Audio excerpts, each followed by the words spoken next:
Hi, Juliet. This is Daddy with the next installment of letters I wrote you. Well, there really are no more letters because I seem to have lost the August letters, and there weren't any letters in September.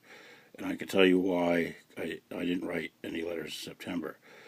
But as I said, there is nothing really more to tell you than uh, to say. Uh, I was getting nervous because time was getting near when the order of protection was uh, coming to an end. And your mother was emailing me. We'll get to that later. This is going to be a point on whether your mother wants her family to have the ability to go to YouTube and see every email we exchange to one another and every piece of court documents that we exchange to one another to show that what really happened.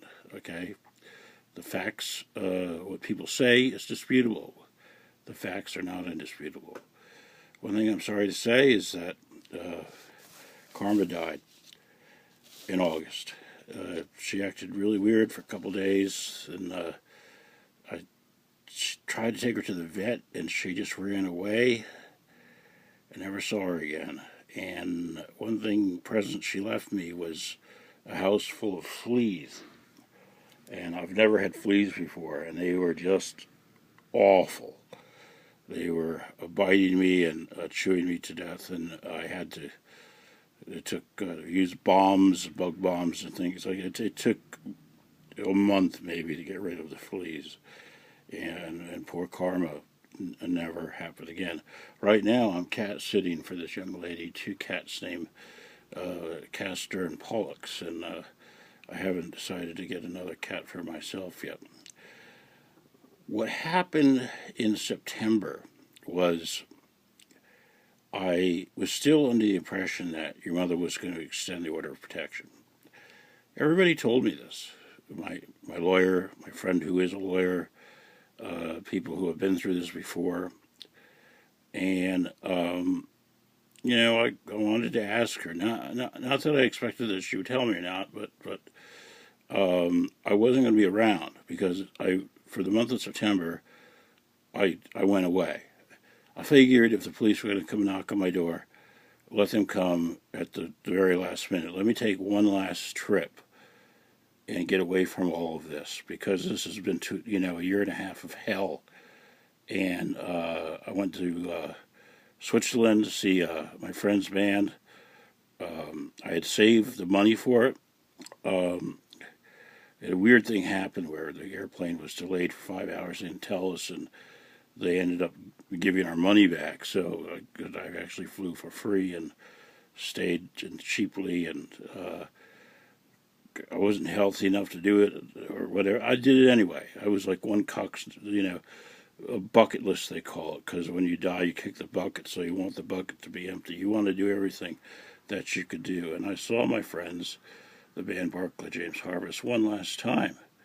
And who knows, but I was away the whole month of September, so I told your mother this.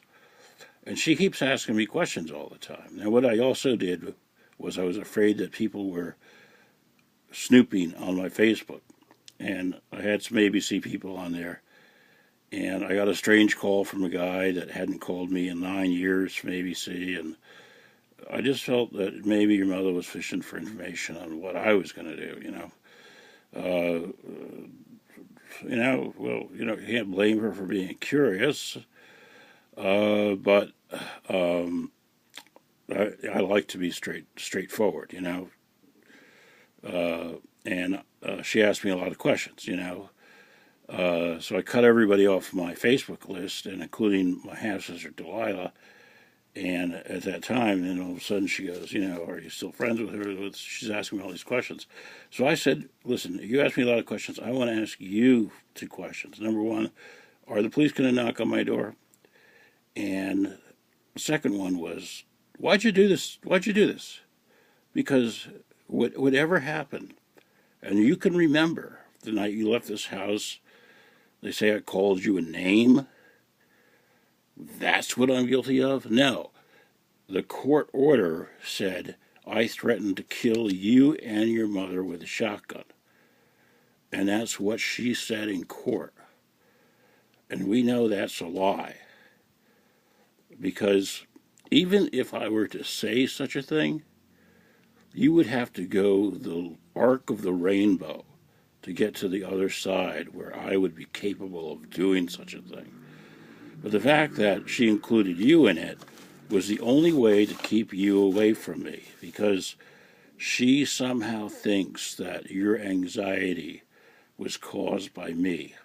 And I think that is the big mistake she made. And so I just, I knew it wasn't those things. I argued with her about it. That I never said it. I never would do it. Why did she do it? I didn't understand it. It was the one thing I talked to my therapist about for a long time. Could not understand why this was happening to me. So I asked her, why'd you do it?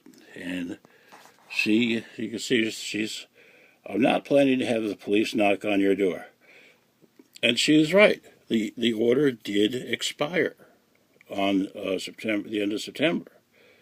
Things are the way they are because something happened with your interactions with Juliette when she was no longer feeling safe or happy. She was miserable at the idea of continuing to see you after several events. Okay, that could be true, all right? But we know that you had this anxiety disorder that is made you much more hypersensitive to everything, much more than either you and your mother and I even knew at the time. And if that's what I'm guilty of, it's criminal to take you away from me because of that. The best thing to do would have been to work it out and not make you feel unsafe or miserable or unhappy, and do whatever we could, because I'm your father and the daughter needs her father. Okay? And then September, I got back from Europe. Amazingly enough, and the order of protection expired, and 6 weeks went by, and I had all these plans of getting together with your mother, and then we would work together to work with you. And then she sent me an email, which was 2 emails actually, but the first one was just absolutely incredible. So that's how the order of protection ended. It ended with her not extending it. I was very hopeful that things were going to work out, get together, do the right thing, not play the blame game, not accuse each other of it, You are the only thing that we care about, and we work together to help you. And she told me to go to hell, in whatever word she used. I will read you those emails. And this is not what I wanted to do. But I have to leave you this because I might not be alive to tell this to you. Or I might not ever see you again if you never get over the fact that seeing me is a bad thing to do. Okay? And next, I'm going to go back to the court letter. If you didn't get that, that's very important, so that'll be next one.